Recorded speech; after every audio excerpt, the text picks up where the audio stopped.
Hello, I am Dr. Pascal TROTTA, a radiologist and former intern at the hospitals of Paris, trained within the Parisian University Hospital Medicine System, which I greatly enjoyed and practiced for 20 years. For personal reasons, at the age of 40, I turned to natural medicine, which I have now been practicing for 20 years. And in my dual capacity as a radiologist and naturopathic physician, I would like to talk to you about a field that is dear to me, which is breast cancer. What exactly are the established origins of breast cancer? It turns out that breast cancers are more common in the Western world, where women have fewer children, have them later, and where the combined estrogen-progestin contraception, the pill, is widespread. I was fortunate to do my civil service in Yemen, where women there have an average of about 10 pregnancies with all their children, and breast cancer is extremely rare, whereas it is 5 to 10 times more prevalent here. Thus, the risk factors for breast cancer include age, hormone intake, particularly the use of birth control pills, a deficient diet, having few children, not having them in the summer, and the presence of artificial and chemical products in the diet that mimic the effects of estrogens in the body, especially pesticides. This highlights the importance of maintaining a healthy and ecological diet. After discussing the main risk factors for breast cancer, I would like to talk to you about a taboo in official medicine. It is the overdiagnosis of breast cancers, and here it is the radiologist speaking to you. I believe I am not mistaken in saying that 50% of breast cancers are actually overdiagnoses. What is overdiagnosis?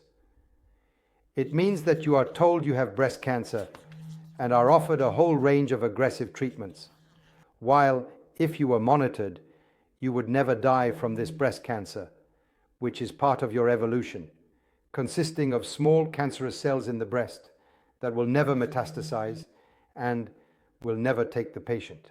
And that is the overdiagnosis, and it is the mammography that is responsible for these overdiagnoses, since in the mammography we see small calcifications, etc. And the more heterogeneous they are, the more they shape the galactophoric ducts, which is more indicative of breast cancer. Generally, a biopsy is proposed, and from this biopsy, small cancerous cells are often found within these microcalcifications, and you are immediately labeled with the tag breast cancer. And there you enter the conveyor belt: biopsy, surgery, chemotherapy, radiotherapy, hormone therapy. Why am I talking to you about this overdiagnosis? It means that if you are first diagnosed with breast cancer at the mammography, where a breast cancer is suspected, then you absolutely need to seek a second opinion, sinological, and a third opinion outside of official medicine to be sure whether it is truly breast cancer. Personally, I see here at my Natural Medicine Institute in Saint Sebastian more and more women who are asking real questions once breast cancer is suspected during a mammography, and they come to me, the radiologist, for a second opinion to find out if it is really breast cancer. In half of the cases, I say that we should wait, that there is no urgency to perform a biopsy, and that there is no urgency to implement aggressive treatments. I propose what is rarely suggested by conventional medicine: active monitoring, not passive, which allows you to strengthen your immunity and then conduct follow-ups at 3 and 6 months with mammography or ultrasound, along with biological tests for breast cancer markers to see if this small image remains stable or if it grows. And that is what you should do when you are told that you may have breast cancer. Do not rush into anything right away, as the treatments that have been proposed to you and what I am going to talk about are potentially very aggressive. What exactly is the official treatment if it is a true breast cancer? The official treatment is surgery to remove the small lump or the calcifications. This often involves a lumpectomy. And if the cancer is very advanced, a mastectomy is proposed, which is still a mutilation for the woman. They remove the entire breast, but in the vast majority of cases, a part of the breast is removed. This is called a lumpectomy, and the surgical oncologists perform this very well. Often, if a PET scan has been performed to search for metastases, and if there are distant metastases in the bones, lungs, or liver, chemotherapy is then proposed to treat the small cancerous cells that have traveled through the blood and lymph to organs distant from the breast. But most of the time, when breast cancer is diagnosed, there are no metastases. It should be noted that only 5% of breast cancers are initially aggressive and affect relatively young women under 40 years old with genetic factors where women carry the BCRA1 or BCRA2 gene. But in 95% of cases, when breast cancer is diagnosed early through screening by mammography, there are no metastases, and some. Oncologists propose preventive chemotherapy treatment options. The danger is that this chemotherapy kills small cancer cells, but it also kills your normal cells and significantly weakens you, particularly your immunity, and may subsequently lead to a recurrence of breast cancer.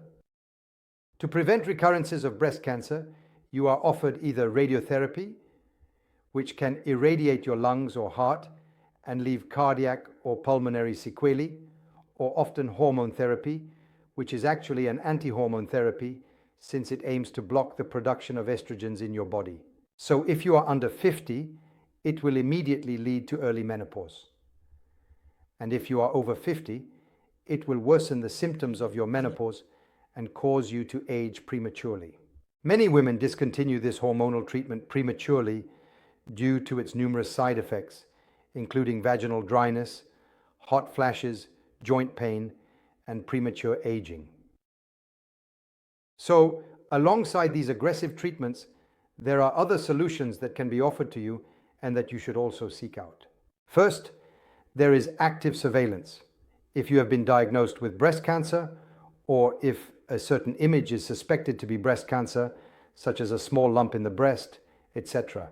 First, after 3 months, conduct a check to see what the growth rate of this image is. Does it remain stable? At that point, we can continue active monitoring, or does it increase in size?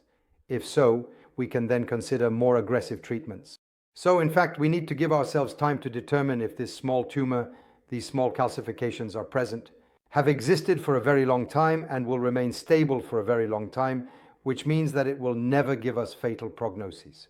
Or is there a rapid kinetics where these images double every 3 months, in which case an aggressive treatment will be proposed to you.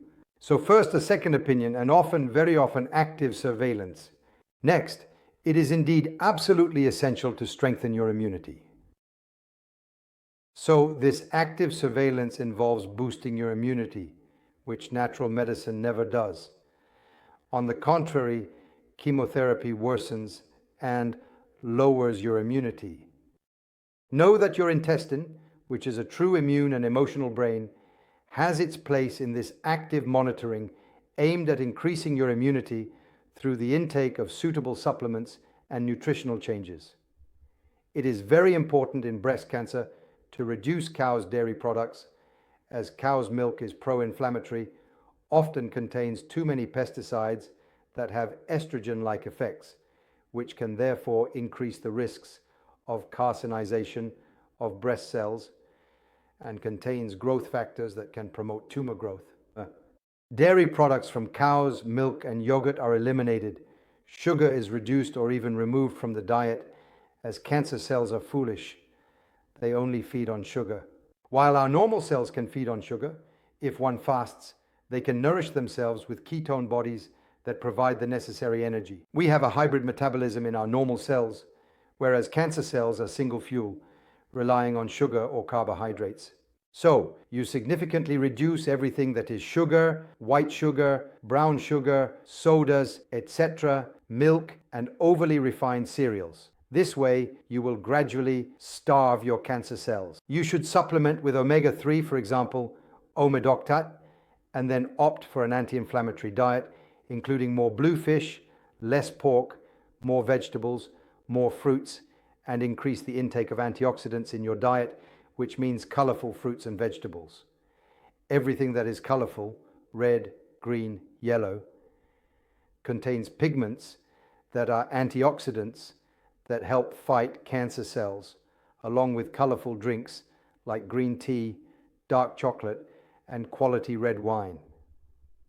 This is the initial approach for active monitoring.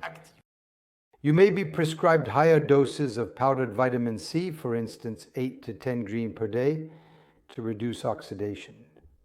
Be cautious of tap water, which is often rich in pesticides, and therefore make it a habit to filter your drinking water. This is for active surveillance. If your breast cancer is due to stress, we can also modulate this stress through acupuncture, homeopathy, and herbal medicine to prevent the recurrence of stress that promotes the carcinization of cells. And then when you are diagnosed with this, stop. Take a moment. Real questions about your lifestyle. Does my breast cancer not mean something important in my life? Shouldn't I change my lifestyle, my way of thinking? Shouldn't I perhaps avoid toxic people? Shouldn't I flee from a toxic job? Shouldn't I follow my red thread, that is to say, what I am meant to do in life? If you are unhappy, perhaps that is what is at the root of your breast cancer. And often breast cancer can be a blessing that leads you to change your life, to change your way of seeing things, and in doing so, you will help your cancer cells heal themselves. And yes, it is possible. The human body is a marvel. And then there are natural therapies that are indeed present, which have their rightful place in the treatment of breast cancer or cancer treatment. It is vitamin C that Linus Pauling, the Nobel Prize winner in medicine, popularized by saying it was a fantastic anti-cancer agent. Vitamin C has its place either as an antioxidant at a moderate dose or as a pro-oxidant at a high dose. Vitamin C, scalar waves, which are healing waves that help increase your vitality and specifically strengthen your energy batteries, the mitochondria, to better fight against disease. Hydrogen, which is the most powerful antioxidant therapy and a recent therapy that has its place in the treatment of cancerous terrain. And then endotherapy or apoptosis, which will be discussed in other videos. And alongside these natural medicines, you have conventional medicine. One does not go without the other. They do not exclude each other. You can very well use these natural medicines to strengthen your immunity if you are following an official treatment. Reducing the side effects of official treatments, shortening their duration, and decreasing their intensity is possible. This is what is called integrative medicine. In short, you have seen that in this video, the official view, suspicious image of breast cancer in the breast, biopsy displayed on your forehead, breast cancer, automatically leads to harsh and aggressive treatments. Surgery, chemotherapy, radiotherapy, hormone therapy is not the only possible way to treat breast cancer. 1. Be cautious of overdiagnosis. Seek a second opinion. Take the time to observe the evolution kinetics of your image in the breast, whether it doubles or not, or if it remains stable. Strengthen your immunity through diet and supplementation. Reduce oxidation and lower all risks that promote breast cancer. Stop taking hormones, pills, and hormone replacement therapy for menopause. Change your diet, change your lifestyle. Take a break in your life. Use proven and effective medicines, scalar waves, hydrogen therapy, and infosotics. And then on the side, get a second oncological opinion, a third oncological opinion, and which will allow you to make a true synthesis. As I remind you, you are your best doctor, using the opinions of competent therapists. Thank you.